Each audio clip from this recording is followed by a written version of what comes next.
everybody's time and effort as always. Jeremy? No, I agree. Let's get it rolling. Jeff, I'm sorry. Stephen. Steven, let's go. Great. Okay, we're going to start off with Jeff. So Jeff, go ahead.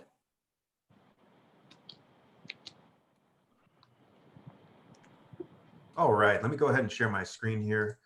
I'm going to provide my regular update of eviction cases filed. And then I'm also going to dig into the details around the CDC moratorium and how that's affected Houston and some of our methodology of how we get this data. So to start, eviction case filings remain steady. They are elevated. It does look like there's an upward trend, but overall, we're settling in at a steady pace. We're certainly not reaching pre-pandemic levels, but it is concerning, especially because some of the momentum that we had in terms of counsel assistance is waning. To date in 2020, only about 2.55% of the tenants have assistance from an attorney, and that's down from the winter months of October, November, and December.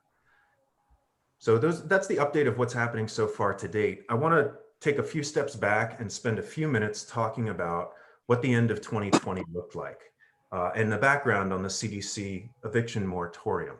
And I know a lot of you have some real understanding of this at a technical level. And so I want to invite you to ask questions or to provide better research questions that we can ask of the data to help better understand what's actually happening. So I'm going to take you through what we've got so far. I'll start with the last point on the slide and just say that this is a moving target. Every day there are dozens and dozens of hearings. Every day there are new CDC abatements. So as we represent these numbers, it's really important to know like what they mean. You know, percentages are misleading. It's a percentage of what? When we talk about all of 2020, we're talking about evaluating over 32,000 cases, but most of those cases were resolved long before the CDC moratorium took effect. So it's kind of disingenuous to look at that, but there are some cases from March or February that do have a CDC abatement. So we had to cast a wide net in terms of all the cases that we were looking at, and we want to be very fair and representative in terms of what's happening on the ground today. And the way in which we kind of parsed all this is we performed really elaborate text matching to try and grab all of the different variations in the ways in which something can be noted. It's helpful because a lot of the data is standardized, so there weren't that many variations, but we reviewed over 300 cases individually just to understand them, to understand how they're represented and to make sure that our scripts are catching as much as we can. And I'm going to go into the different categories of that right now. So here's what we found. Again, I said we evaluated over 32,000 cases. There were almost 11,000 hearings conducted since September 4th, which is when the CDC moratorium went into effect. So that should really be our universe, right? Like when the CDC moratorium can be applied is September 4th through, and this is all the cases filed in 2020. So there are other cases out there that were filed in 2021 that we will get to in a future update as they work their way through the system. Now, this number filed in 2020, you'll see is less than what you'll see on the evictions dashboard. And the reason why is that the evictions dashboard gathers the cases filed every day and adds it to its own data environment where it just kind of keeps a running list. When a case goes through the Texas Eviction Diversion Program, it gets sealed.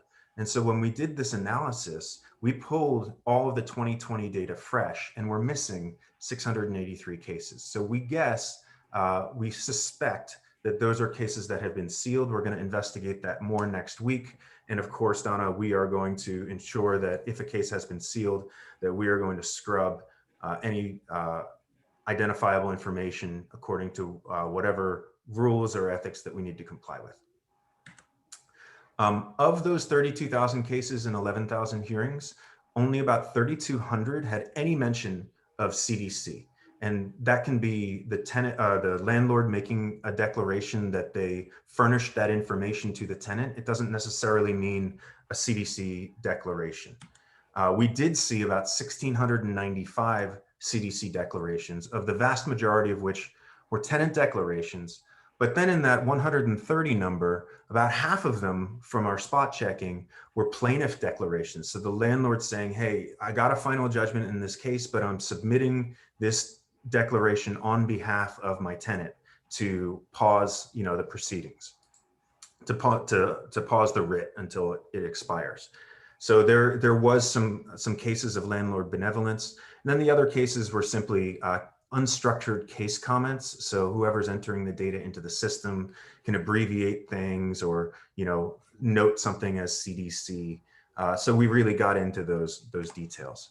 1,180 CDC abatements in total. And that's a specific designation. So it will say CDC abatement on the case notes. But there's also about 592 cases that have both a judgment and a CDC declaration. Of those 592, 211 also had an abatement.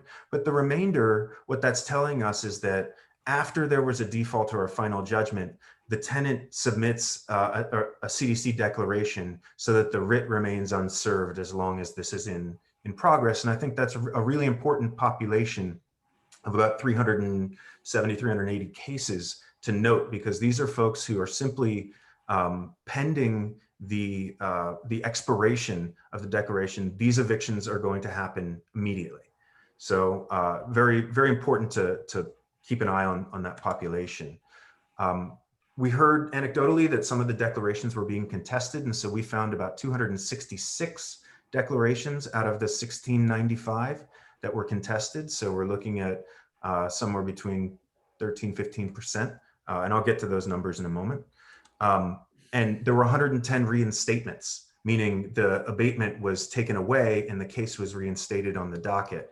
And those were almost exclusively because there was criminal activity, or the landlord made a very strong case. Either the judge said during the abatement, they agreed to some type of payment plan, and the overall terms weren't met by the tenant. So the landlord took them back to court, or we found, a tenant making threats to the landlord, or a landlord saying that they were doing illegal drugs on the property. So those explain some reinstatements as well. And then there were 83 cases on the docket with a CDC declaration, but that didn't say that it was abated. But these cases keep getting rescheduled on the docket and canceled. So it might have been scheduled originally in October, and then it gets rescheduled for January. And then at some point it gets rescheduled for February. So these are cases that are scheduled on the docket with a CDC declaration in the docket in February and March, and don't say abatement, but are effectively being abated. So I hesitate to add that to the total of CDC abatements, but they're effectively being abated. And when we look at percentages, again, we need to be really careful about messaging this. So I'm gonna dwell on it for a moment. And then I promise I'll get to a non-numbers slide next, because this slide can make your head hurt. We want to define how we look at the CDC moratorium based on the dates of the moratorium and the hearings that happened within those dates. So our universe is September 4th to December 31st, 2020, which is almost 11,000 hearings. Of those, about 1695, 15.4% were CDC declarations. Now, what's interesting is that not all of the cases that we looked at are in this hearings universe. There are about 78 cases, as you can see here in the fine print, that didn't necessarily weren't marked as having a hearing between that time, but did have a CDC declaration or abatement or something associated with it. But the vast majority, 95.7%, of the cases that showed up by having these designations are in this hearings world. So I know that's a little tricky, hard to message, but the reason I do it this way is so that we as a task force can anchor ourselves to some metrics and start to measure the effectiveness, especially if this moratorium is going to continue through September potentially. So about 15% had declarations. Of the total number of hearings, about 10% were abated, and then another 5% we suspect had paused writs, meaning there was a default or final judgment, a CDC declaration filed after the judgment, and no writ has been executed yet. It's been unserved. We have 83 cases that are de facto, sorry, I'm not a lawyer, not using that term legally, but in effect have the same effect as a CDC abatement. So that's about 1% of cases. And all told, anything related to these types of CDC activities, we found about 1,842 unique cases. And so that's about 16.75% of the universe. That was the impact of the CDC moratorium. About 16.75% of cases we suspect had some type of impact. Now, there could be edge cases. There could be onesie twosie in a couple of different ways. And we're going to continue spot checking and refining these numbers. And again, not all there's many cases that are still active. So these numbers are going to change, and it is a moving target. But as it stands right now, Friday, January 22nd, 3 weeks after the data has been settled, this data is from about 5 days ago. So about 2 weeks after the data has been settled, this is where we expect the numbers to land. About 16.75% of the universe, the evictions universe, was impacted by that moratorium. And then finally, I promised a non-number slide. Here's some cool stuff from a nerd standpoint, sad from a humanities standpoint, that I observed when going through the actual cases themselves and the case documentation. As I said, I went through many, many, many cases. And I found that, number one, improperly filled out forms can cause trouble. There's multiple templates for the CDC declaration. The OMB has a template that has bullet points. And so the tenant just signs and agrees to all the bullet points, agrees that they're all a hardship, because that's a requirement of the moratorium. There's a template that a lot of tenants use that are check boxes, and they think that they have to check them off. And then they check off the ones that apply to them, and they might put in a question mark, or I don't understand this, so I'm not going to check it off. And then they sign it. And under the CDC moratorium, they have to experience all of the following. And so that creates a grounds to contest the form. And to me, it seems like that is a very difficult mistake to swallow, because it's a matter of changing bullet points to boxes on the form. And it seems like an unforced error if the intention of developing the form is to assist with the tenant taking advantage of it. The abatements were reversed usually for some type of cause, proving non-payment or a criminal threat. So those reversed abatements are kind of edge cases, but worthy of noting. Most of the fields in the data are standardized. There weren't tons of variations. When we looked for CDC declarations, most of them said tenants CDC declaration. A few would say plaintiffs. A few would say, I think 3 said defendants. But we really dug into all of the different ways in which these things can be noted in the case records and then the case metadata. And it's pretty good. It's pretty standardized. But we do have to control for false positives. And this is a great time to have a discussion for the data nerds among us around reporting standards. We have this data. We get it reported out in different ways. How can we have a better way of communicating it, making sure that it's as accurate as possible?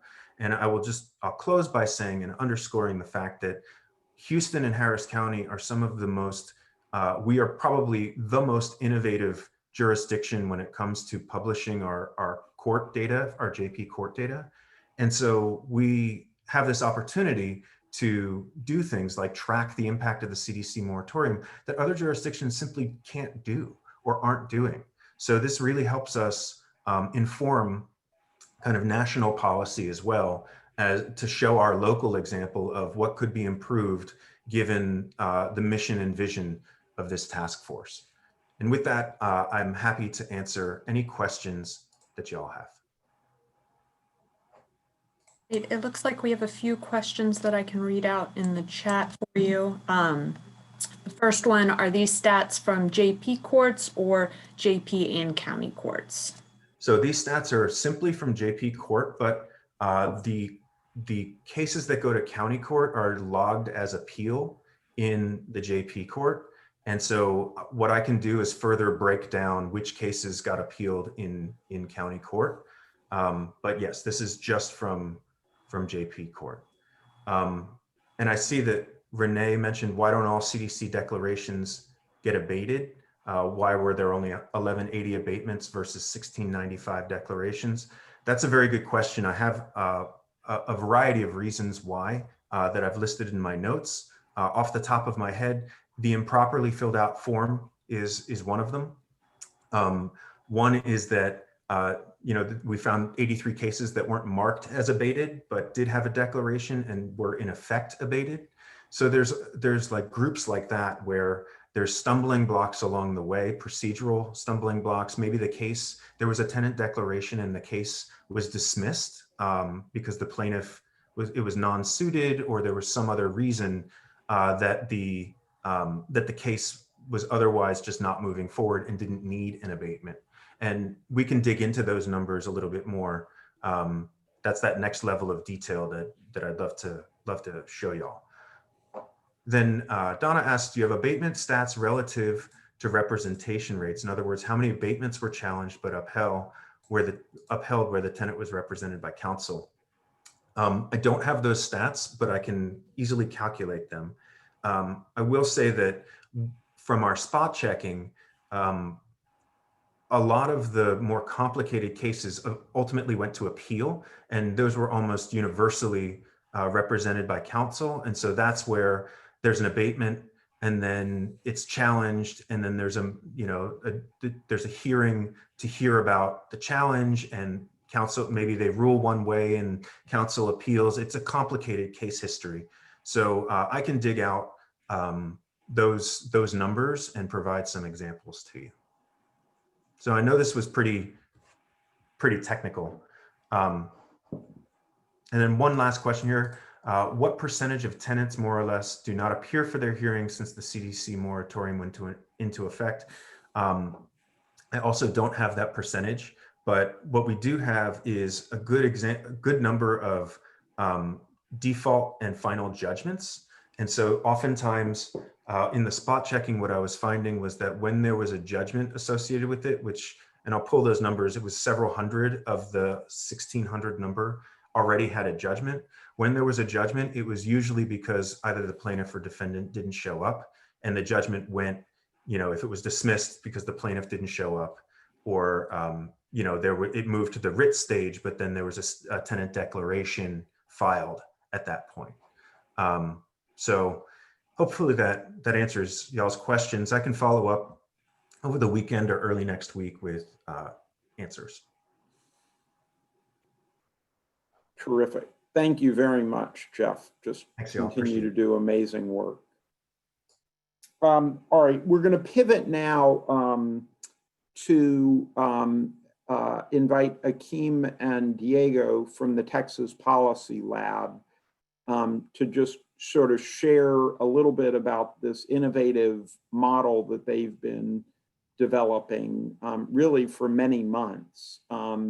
You all may recall that at one point they discussed it with some folks, and I'll let them present on the concept, but the concept was a concept that they began to develop under, I'd say, the umbrella of our task force. And then as it was not really moving forward in Houston, I think largely because of our task force member, Alan Watkins, who thought that his colleagues in Dallas might nevertheless be interested in it. Alan introduced us to some folks in Dallas, and there's been a strong amount of interest expressed by leadership in Dallas, both in the private philanthropy community, the nonprofit community, and especially from the city leadership, particularly the head of the city council's housing committee. So as a result of that, they've really further defined the idea and just, I think, sort of wanted to share it with this group and get some thoughts and ideas from this group to help further refine and improve it. So with that, I will turn it over to Akeem and Diego. Thank you so much, Stephen. Let me try to share my screen. All right, can you guys see this? All right. So I think Stephen gave a very good overview. Looking at the participants, I realized that we have introduced this concept to most of you, but for those of you who we don't know, we are a research center at Rice University, and we collaborate with government agencies to provide them scientific insights.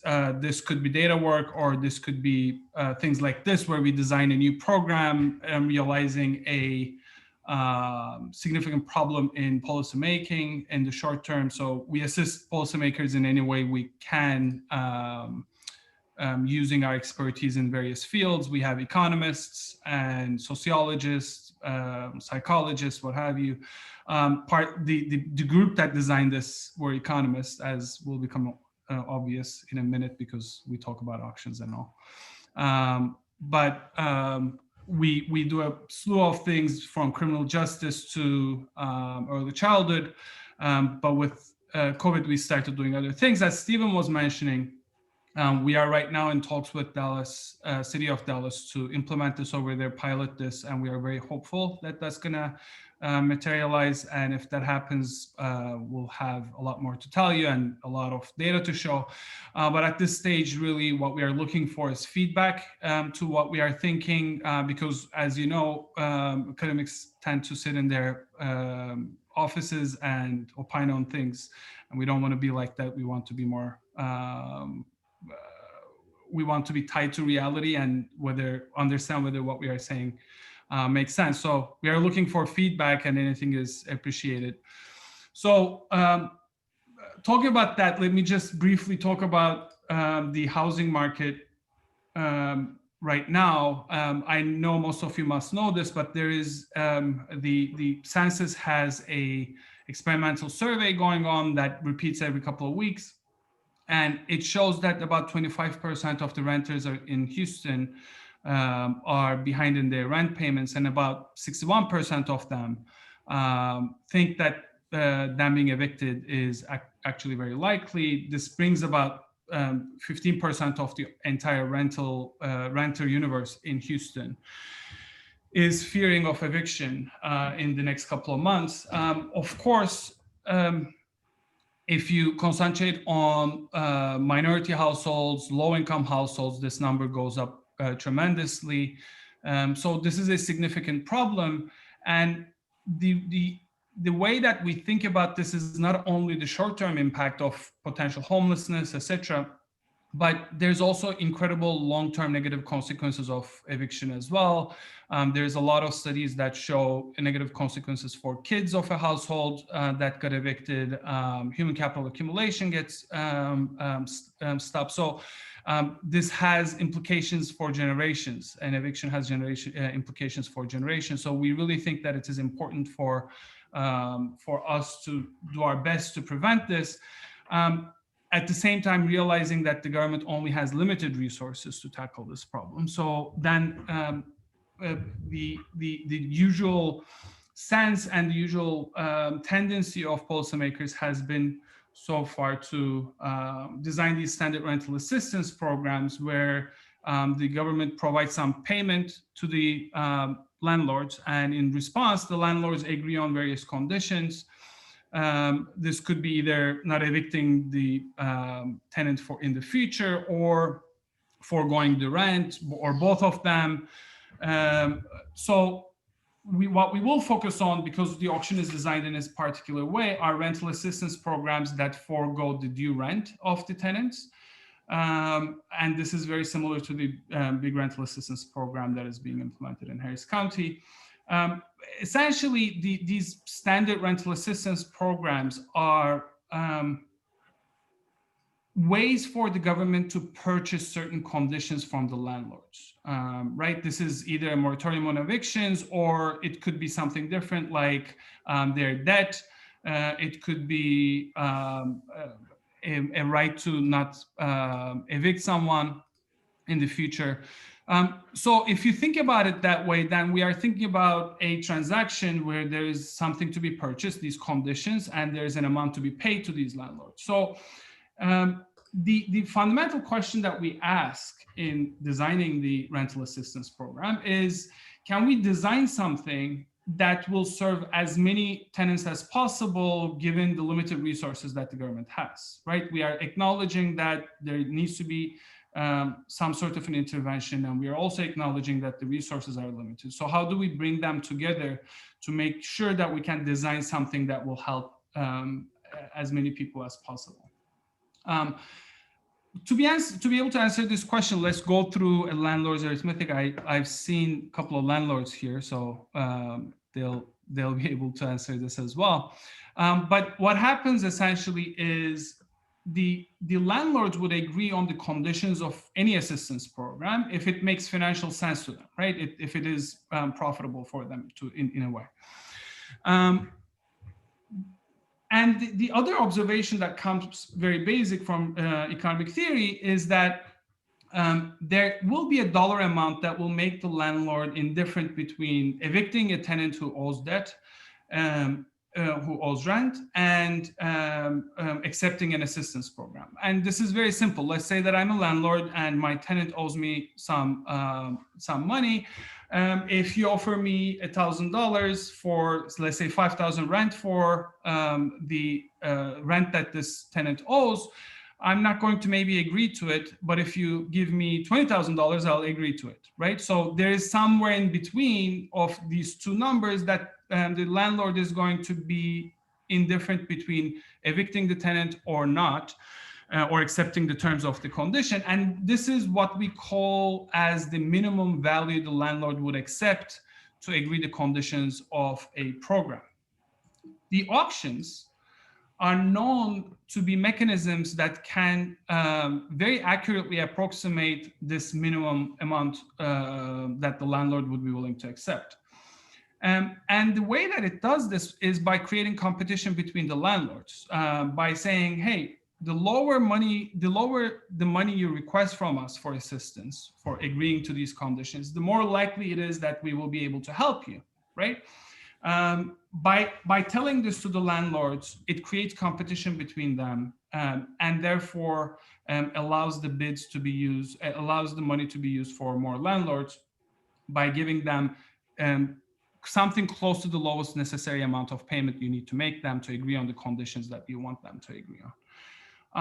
So I'll talk about the auction design very shortly. I know that a lot of you here know this already, so I'm not going to spend too much time on it, but the idea is essentially the landlords coming together and saying, okay, for this tenant, I want to get into the auction and I'm going to request a certain amount of payments. And in exchange, I will require the assistance program, or the government will require the landlord to forgive all of tenants' past due rent. So all the account payable is gone of this specific tenant. And they also impose a moratorium for the next 60 days.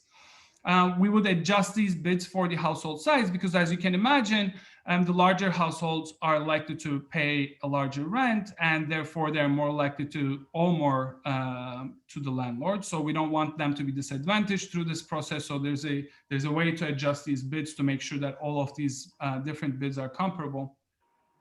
And the lowest adjusted bids, so the lowest requested payments by the landlords, are given the payment until all of the funds are exhausted, and to make sure that we don't prioritize tenants who owe very little money. Let's say I owe $50 and my landlord enters. We don't want that situation to happen, because we want to concentrate on households who are facing a risk, an actual palpable risk of being evicted. We want to make the tenants who owe at least 1 month's rent eligible for the program instead of lower than that. So let's think about how the landlord would decide in this kind of a situation. What is he thinking when he's submitting the bids? There are two options. Once the landlord thinks eviction is an option, there are really two options. Option number one is to evict the tenant. In this case, you forego a large share of the due rent because the whatever the tenant owes you, you essentially sell it to a company or something, and you get pennies out for the dollar. You spend some resources and time to find a new tenant who, in the end, may end up paying their rent in the future or not. And there's the option B, which is to accept the assistance. In this case, you receive a certain cash amount from the assistance and you forego the rent. So you still get a share of the due rent, but this is a certain amount of money. You agree not to evict the tenant for a period of time, and you still face the risk that this tenant may still not be able to pay the rent during this period of time. So the landlords compare these things and say, okay, maybe getting the assistance program would be beneficial for me if I get a specific amount of money, like let's say $1,000. There are two things that we need to understand from this entire calculation. The first thing is the landlords would never bid something that would not make financial sense to them. So they will never bid money that will, at the end of the day, make them lose money, right? So there is a minimum amount of how much they would bid. And also they will understand that, look, if I bid lower, the better my chances of getting this assistance will be. So they'll have this extra incentive to bid low. So these two things combined implies that they're going to be bidding as close as possible to their minimum amount of assistance. And this example, it's kind of rudimentary, but it kind of drives the point. Let's say that the first landlord and tenant pair has a $750 monthly rent, and this landlord has this tenant has due rent of $2,000. And the landlord thinks through all these calculations and says, you know, if someone gave me $12,000, I'd let go of this guy's due rent, and also agree on not evicting this guy. A traditional rental assistance program, let's say at 90%, that pays 90% of the due rent to the landlord, would pay this landlord about $1,800. Whereas this landlord could be convinced if we paid him $1,200. Similarly, look at the second landlord. This time the rent is $900, the due rent is $2,200, and let's say this landlord really trusts this tenant, her ability to pay in the future and what have you, and therefore he'd be able to accept $400. Now, a traditional rental assistance program in this case would pay about $2,000 to this landlord, whereas the landlord would be okay accepting $400. Now, if I came to these landlords and told them, listen, you called your price and I'm going to give the assistance to whoever requests the lowest amount of money, they would have a significant incentive to request a payment that is as close to possible to this minimum amount to accept outlined here as possible. Because they would want to get that money and plus maybe some additional incentive or profit. So once you think through, okay, we are going to have a competition between you and you're going to request payments, you're going to call your own price, they have a natural incentive to get closer to this minimum amount to accept. And the more landlords there will be, the more pressure there will be on the landlords. Pressure maybe is not the right word, but there will be more competition, and they will have more incentive to bid lower and closer to their minimum amount. So how would this work actually in the implementation? The landlords would go on a website similar to the website that Baker Ripley has designed right now, perhaps. And they will say, here's the tenant that I want to submit a bid for. Here's the monthly rent. Let's go over one example here, bid 3. Here's the monthly rent, $950. This tenant owes me $2,400. And I'm okay receiving $1,500. And in exchange, I agree to let go of this $2,400 in due rent. And also I'm going to impose a moratorium on evictions. So we receive all these bids, and what we're going to do is we're going to say, okay, I'm going to rank the requested payments from lowest to the highest. This is what we do here. We rank them from the lowest amount to the highest amount and say, okay, we have $4,000 in total, okay? We're gonna start distributing the money. The lowest bidder is bid number 2. They requested $450,000. I make that payment. The next one is bid number 4, which requested $1,100. I make that payment too. And cumulatively, so far, I have spent $1,550. And I go like this until bid 4 or rank 4, which is bid 6, where I cumulatively spend at that point, $3,800, which means that my budget is done because I had, as you can see here, $4,000. So I did not pay the last 2 bids because their bid was too high. So those landlords were not paid the assistance program funds. So in this example, we were able to serve 4 tenants for $3,800, and the total unpaid rent for these 4 tenants was $9,500.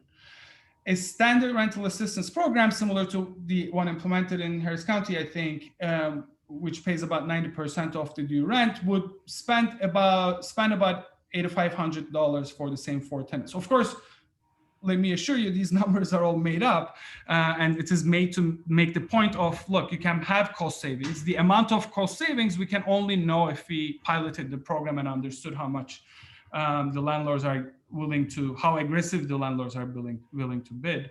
But this is a very promising method to let them bid as low as possible.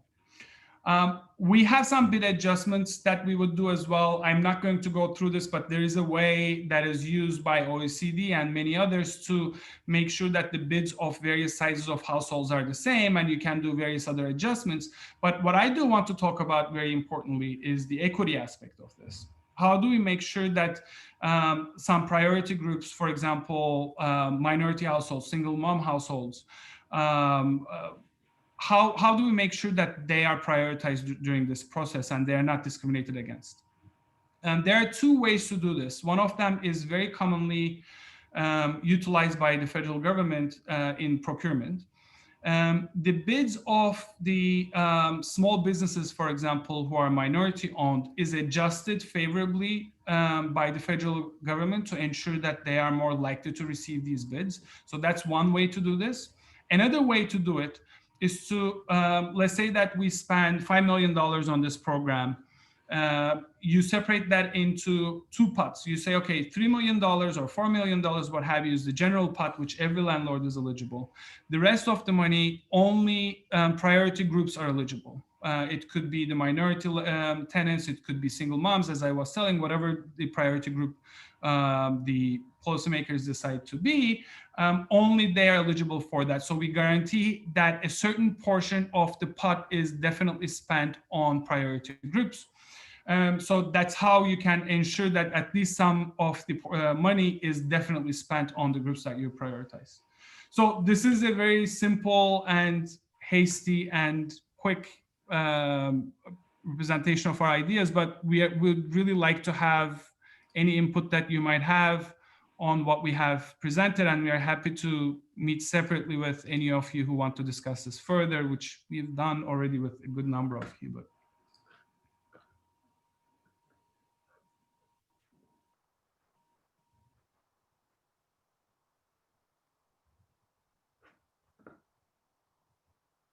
Great. If anyone has any questions, I know some have been put into the chat and are being answered by Diego. And then it looks like, John, you have your hand raised, so I'm going to unmute you.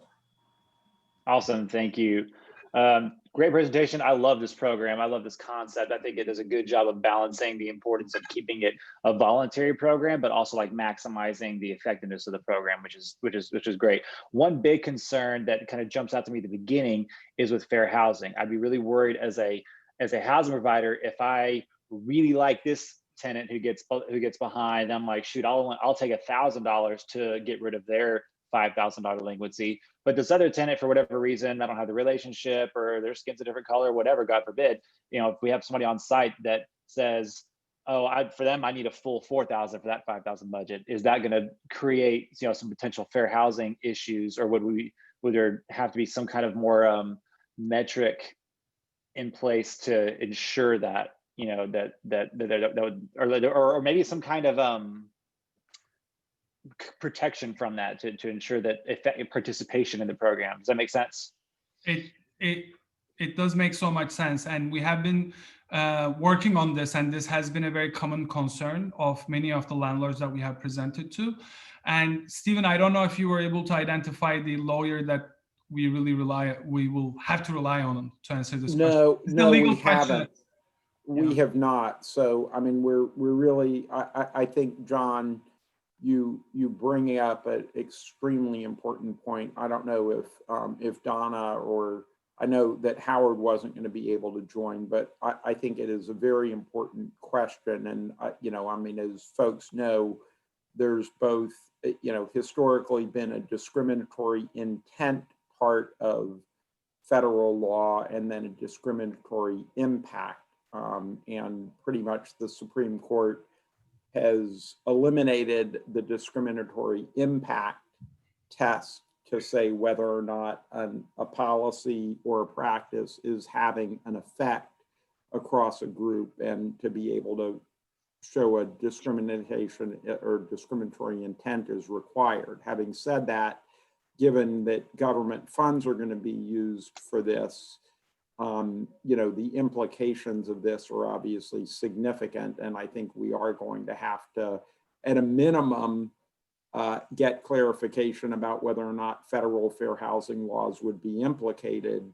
And then I think more pointedly, I think probably given how frequently this concern has been raised, I think it's going to need to be very explicitly addressed, and guidance would need to be developed on it. For sure, that makes sense. Well, that's the only thing that really popped out of my head as a concern. Everything else, I love. I love the ability for, you know, on site, not even me, like our, you know, the people working in the offices have such a acute knowledge of each individual renter's situation that it makes so much sense for them to be able to analyze and say, hey, I might be able to take a steeper discount for resident A because I know they just got a job and they're just got hit with a, you know, blindside emergency, and they're going to come back on their feet. They just need to get through these 2 months. Maybe I'll give them a deeper discount than somebody who's a repetitive, you know, issue or a problem that maybe have a harder time working through. So I love that ability to use that kind of micro on-site knowledge. I also love the flexibility or the sustainability of the program going forward as funding perhaps goes up and down. You know, you just kind of pick, this is the tranche of cases we can assist with this month's or this year's funding. And if it goes up, we can take more next year. If it goes down, we can take less next year. But it's a sustainable program that can be scaled depending on the amount of funding that's able to come through as years go in and out, which is awesome. That's exactly right. And we are also talking with Sharon Zachary, who's on this call, to implement this in a similar fashion, like continuously. Every week there's a different auction for the landlords, and then they can come back, see what the market clearing price is, etc. There's a lot of interesting things that you can do through this model. And John, specifically, I want to thank you for, remember your last comments about in the last presentation that we made, you said, well, maybe small landlords should not be the only ones that are eligible for this, large landlords should be too. And we changed that, and we got really good feedback from larger landlords that we presented so far, because they say that there is a lot of information that my building manager has on all the tenants. So I'm able to differentiate between my tenants, just like you said. So thank you for that. You bet, good deal. I'm gonna share a question in the chat and then go to Curtis and then go back to some additional questions in the chat. This one is from Chriselle. Would tenants have to first apply to demonstrate need before a landlord enters into the auction? Can you ask that again? I'm reading the thing, sorry. So if it... Sure. Basically, would a tenant have to apply to this kind of program before a landlord enters into the auction? That is not necessary for the program to succeed. This could simply be done by just the landlords coming in and submitting the bids. Of course, like, some communication would have to be sent to the tenant telling them of their rights, especially in the case that the landlord is awarded the assistance.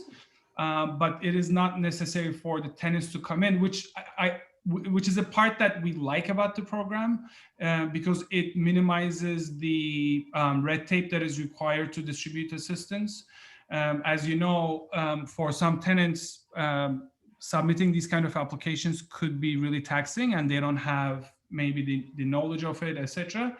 But it is easier to reach out to landlords, and because the landlords are going to be submitting the address of the tenants, then the tenants can be easily reached out, and we can let them know about the process and their rights.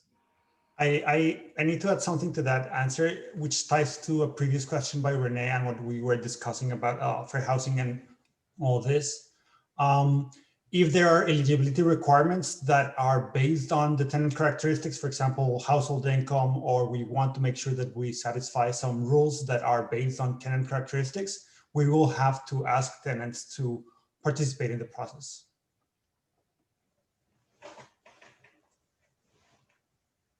Great. I'm gonna I'm gonna unmute Curtis, and then we'll go back to some of the additional questions in the chat.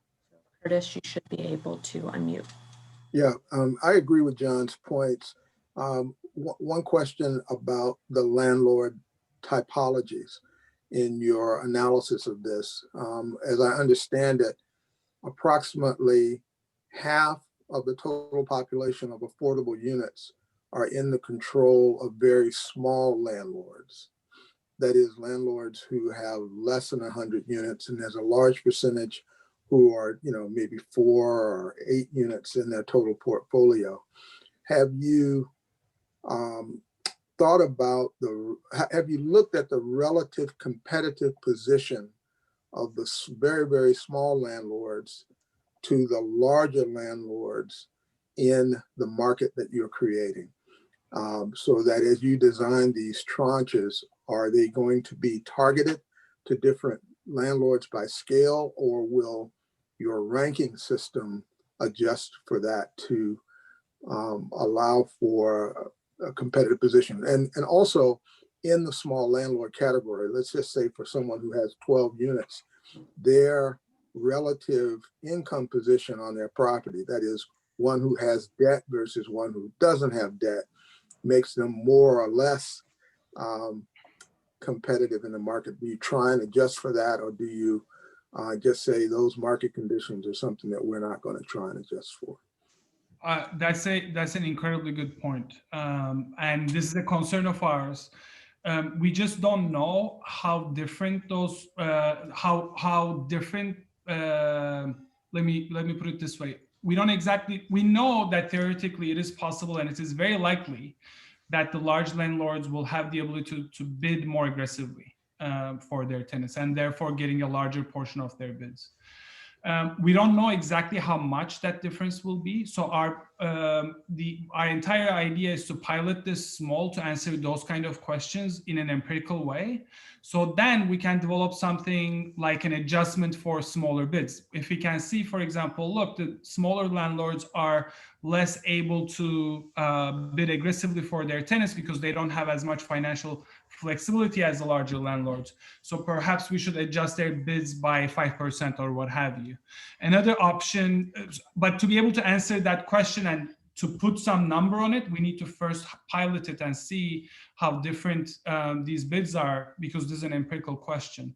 The other thing that you can do potentially is to, just like I described for priority tenants, you can have a separate auction happening.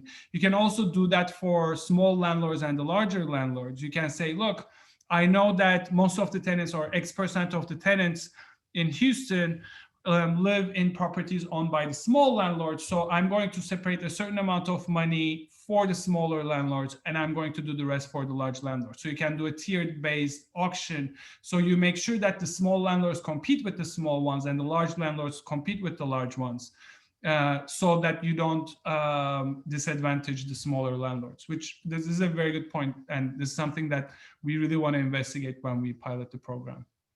Thank you. So we have another question in the chat about if you're doing this at a larger scale, could there be an argument made to just pay a sliding scale based off of household size? And there's some additional commentary about, maybe less bang for the buck than the auction model, but more than the current model. Did Elena ask that question? Elena, what do Yes. you mean by the sliding scale? Elena, I can unmute you. Oh, thank you. Hi there, Akeem. I was just, I'm always piloting things is a good idea. I struggle to get over how this, or to see how this couldn't, if we did this at a large scale, how it couldn't disadvantage people who are continuously discriminated against. So that's, but I think, piloting things and learning from them makes total sense. For me, I was just thinking about, as we think about, these next rounds of rental assistance, whether it be the money that the city and county just received or about to receive, or it's, future funds that we think will come down the pike at a larger scale. Some of the benefits of this program is obviously just bang for buck, trying to get, your dollars to go further and get more concessions from landlords. And could what I mean about the sliding scale just mean like, hey, for households of one person paying $600, for households of 2 people paying, $750, for households of 3 people paying $850. I don't know what those cutoffs are, but just so that and that keeps people housed, and the landlords have to accept that as the full month payment, and having the same stipulations to keep them housed. Could that be? And I'm not saying that. I know that's different from this, but have you guys thought about things like that at all as a way to achieve the aims of getting more bang for buck and more discounts? We haven't thought about that. I'll need to think about whether that would, there's a lot of unintended consequences of these things usually, and I need to think through them before telling you something, but I'll think about it and text you. And then we have just a couple other thoughts about, so the first is, if the landlord submitting bids for multiple tenants, the minimum required figure should be required to be the same proportion of rent owed across tenants. So if tenant A owes $1,000 and tenant B owes $2,000, you would, if with an ask of $500 for tenant A rent, the ask for tenant B's rent would be $1,000. And then an additional kind of thought of what pooling rental debts for each landlord and paying minimum required values on the cumulative debts. Both are very good points. For Ekundayo's point, I think that could be an option. It depends on what the fair housing lawyers opine on how we should do things. But that's a potential way of dealing with the fair housing laws. Although it will kind of eliminate some of the attractive points and also prevent some of the bad things that could happen out of this. But that's a consideration that we have. What was the other question, Claire? It was pooling rental debts. That's okay. That could happen too, but that's a little bit more complicated. We have thought about that. It is more difficult to determine which landlords to prioritize in that case. And the problem that Curtis was mentioning about the larger landlords versus smaller landlords would be much more emphasized in that kind of a case, where the larger landlords has a lot more financial leeway and agreements with their mortgage lenders, etc. So that kind of a setup could benefit larger landlords much more. But it's something that, again, we can think about and how to do it. We just designed it as we would ideally like the program to work. And if we find out that due to fair housing laws we cannot do it in this way, then these are obviously very good alternatives that we'll think through more detail.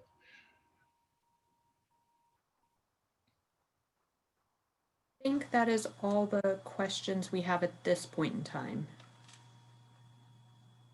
Great, thank you. Thank you, Akeem and Diego for that, and thanks everybody for the discussion. Just by way of one quick update, the letter that the task force unanimously approved was sent both to the county leadership as well as the city. I want to say last Friday, whatever the day was that we finalized it. Lost track of time with the holiday and the inauguration, but it was sent. We received an acknowledgement back that it had been received, and also just FYI, had received some interest from city council staff, particularly Councilor Thomas, in learning more about the work that the task force has done over the last few months. So with that, unless anybody has anything else, what we're going to now do is use the balance of the time to go into the working groups. So for those that are not in one of either the Access to Justice or the Rental Assistance Working Group, we will let you jump off of the call, and then Claire will do her magic and assign everybody to the particular breakout rooms that people will go to for the two different groups.